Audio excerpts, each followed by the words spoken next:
G'day folks, second sunny day after a protracted rain event down here, and we had a lot of rain and there was considerable scattered flooding throughout the area and up in Sydney as well. The one good thing about that rain event and the floods, come for a walk this morning and look what I found. You can see where the high tide and of the flood has cut away this bank here.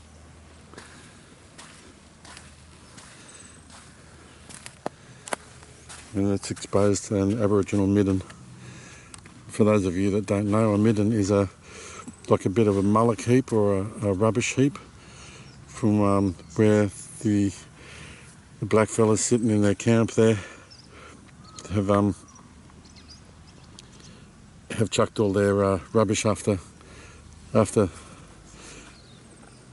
eating.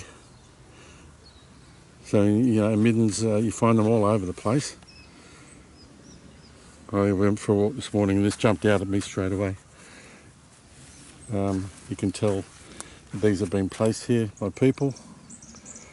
I have no doubt that I'm right because I have studied this subject a bit on the New South Wales coast, east coast, and south coast.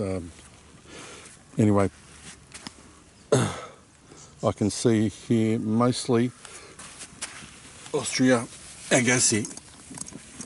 That's these fellas. This is the traditional Australian native flat oyster, Austria Agassiz, not Andre Agassi. That's how I remember it. These are the flat fellas.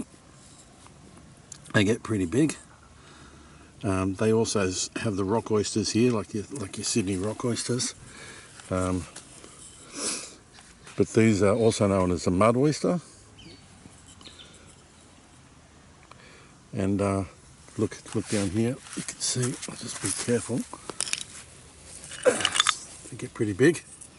That's, as big as my hand, and the vast majority of the shells here are flat oysters. That's why I knew that this was not a natural formation.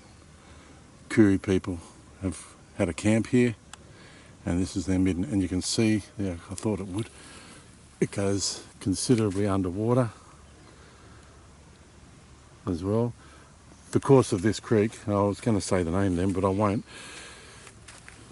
Some of you who are subscribers to my YouTube channel and other people that might watch this will know where I am.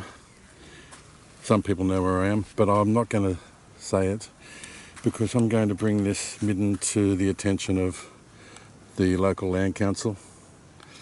This will be Jerinja for sure. What else can I see? All right, we've got bits of abalone here. Pippies.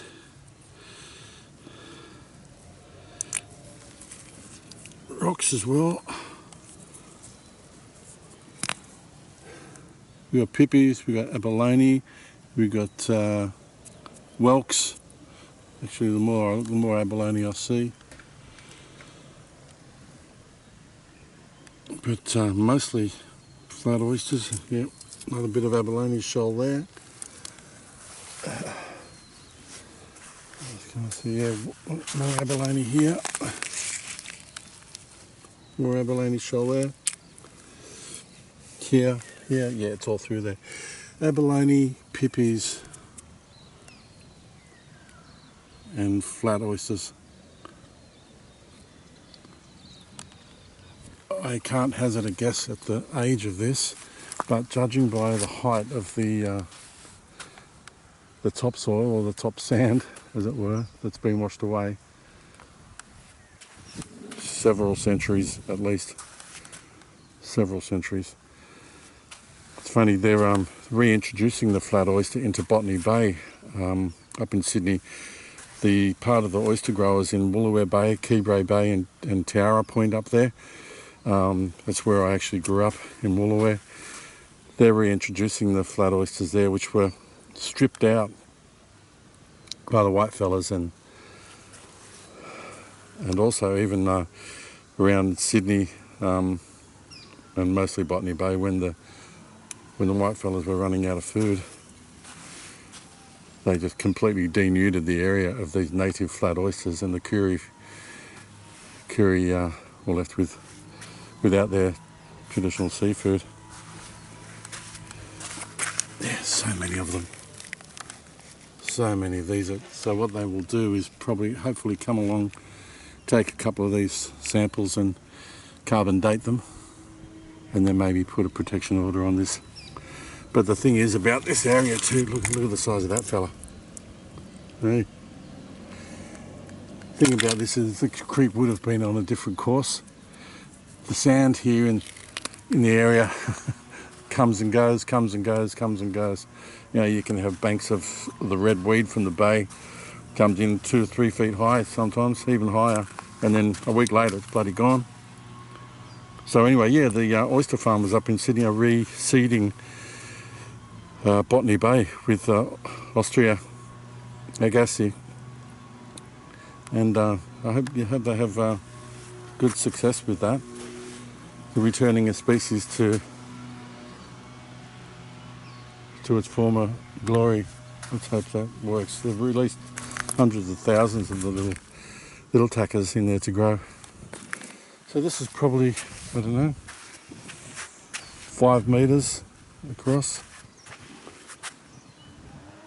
You can see up here, when the floods were going full tilt, it's washed the edge of it, washed the edge of the midden out here.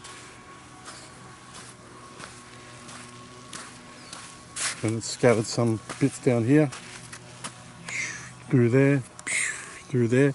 The heavier bits dumped all along the edge of this drop away here. And this one here, this sand here is up to my hip, but you know.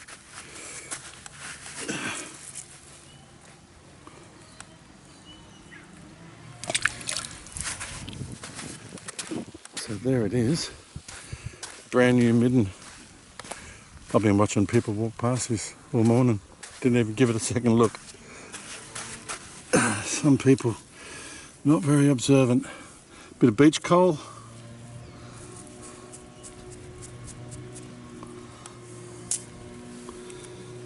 All different size flat oysters here. You've got little fellas, little blokes there, big ones.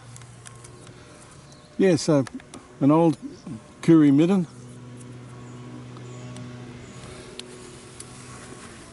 We're on the edge of the creek here. With the creek, like I said, would have the course of this would have changed a lot over the centuries.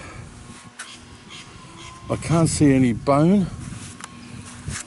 That's probably rotted away. Look, there's a little mud rock. Oh no, it's not. No, it's not. Yeah, it's mostly native flat oysters. But they don't grow like this, you see, in big, like jumped up big heaps like this. They don't do that. They're all scattered around, you know. Not like rock oysters. They'll sort of congregate on like that. These don't do this. You got to dig these fellas up. Walk along through the sand and the mud with your feet. You find them. You go out on the reef at low tide. And you still find these fellas. That's why, like down here, you know, that it wasn't populated by the white fellas for such a long time. While Sydney Cove was developing into a settlement, the Aboriginals down here, the Jerinja people, and it was part of the language group of the Dawal anyway. They would have been left alone for longer than the Eora anyway. More abalone. Yeah, there's no bone in this. Lots and lots of shell. I'm stoked I found this. I was talking to a nice lady over there. She was sitting there, I said, are you looking at the midden? And she says, the what? She was looking right at it. Hadn't even noticed it. Yeah, I'm really stoked, and you know, being a bit observant really helps.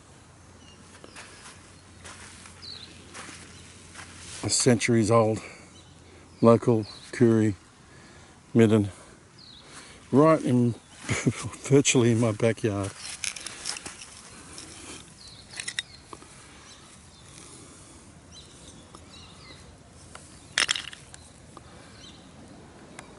It's unreal.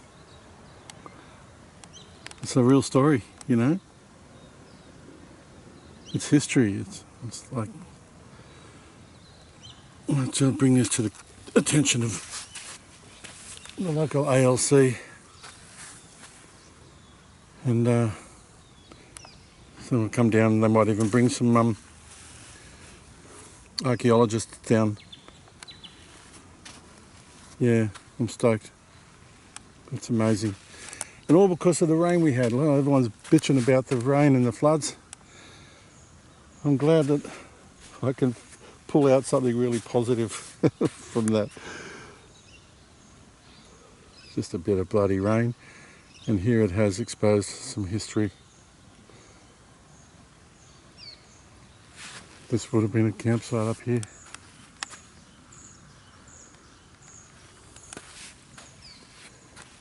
Don't know where the course of the river though, that's, like I said, it's changed so much. Changes all the time down here.